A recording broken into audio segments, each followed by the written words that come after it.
You deserve better. E.T., what you talking about? Listen to me very carefully. You deserve to see what your life would look like if you gave 120%. Are you hearing what I'm telling you, baby? Listen to me very closely, right? You got to get this. You deserve, right? You've been living 70%, 80%. We've been talking about it. And you're looking at the results, the outcome, right? You reap what you sow. You're looking at the outcome of somebody giving 70%. Like everything you have, everything you are, everything you're doing, like it's 78. And what I need you to do is I need you to look at yourself in the mirror and say, come on, quit, stop playing. I deserve to see what my life would look like if I gave 120%. Now,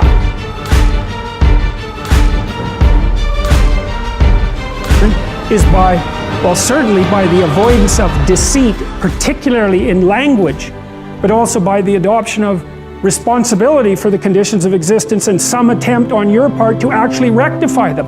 And the thing that's so interesting about that is, well, two, as far as I'm concerned, and some of this is from clinical experience, you know, if you take people, and I've told you this, and you expose them voluntarily to things that they are avoiding and are afraid of, you know, that they know they need to overcome in order to meet their goals, their self-defined goals.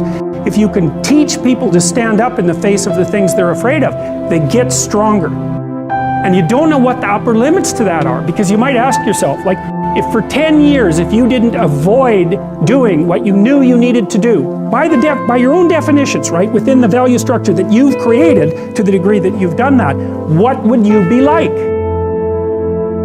Well, you know, there are remarkable people who come into the world from time to time, and there are people who do find out over decades-long periods what they could be like if they were who they were, if they spoke their being forward.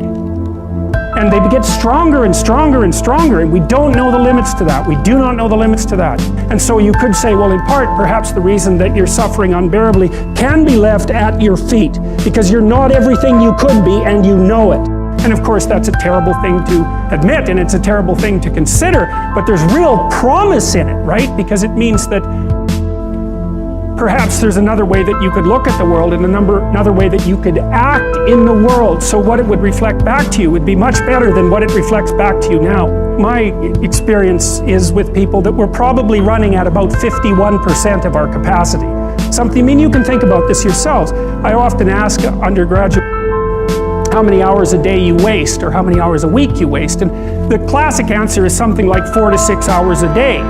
You know, inefficient studying, watching things on YouTube that not only do you not want to watch, that you don't even care about, that make you feel horrible about watching after you're done. That's probably 4 hours right there.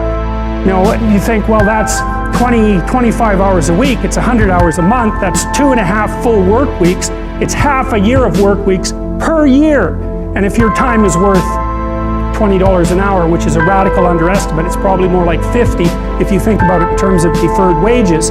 If you're wasting 20 hours a week, you're wasting $50,000 a year. And you are doing that right now. And it's because you're young, wasting $50,000 a year is a way bigger catastrophe than it would be for me to waste it, because I'm not going to last nearly as long. And so if your life isn't everything it could be, you could ask yourself, well, what would happen if you just stopped wasting the opportunities that are in front of you? You'd be, who knows how much more efficient? 10 times more efficient, 20 times more efficient. That's the Freiddo distribution. You have no idea how efficient people get. It's off the charts.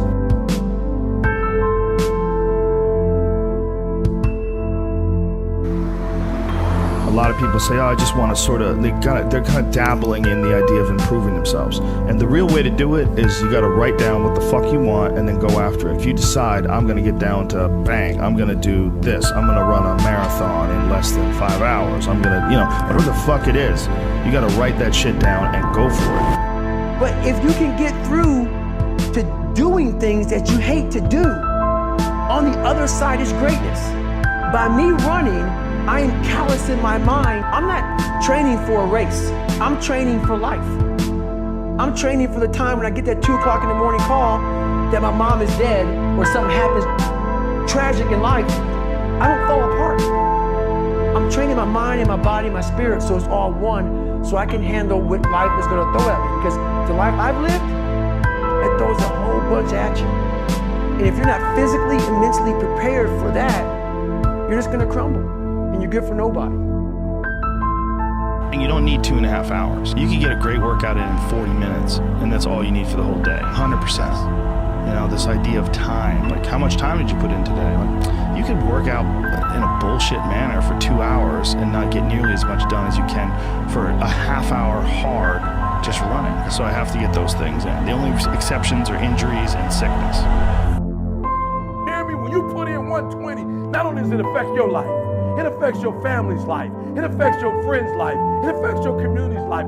I know what my life was like when I put in 55. I know what it was like when I didn't try. I know what my life was like when I didn't care. I know what my life was like when I didn't have any dreams or any goals. Like I didn't want anything. I know what my life was like. Now I'm putting in 120, baby. I'm putting in 120. Look at it.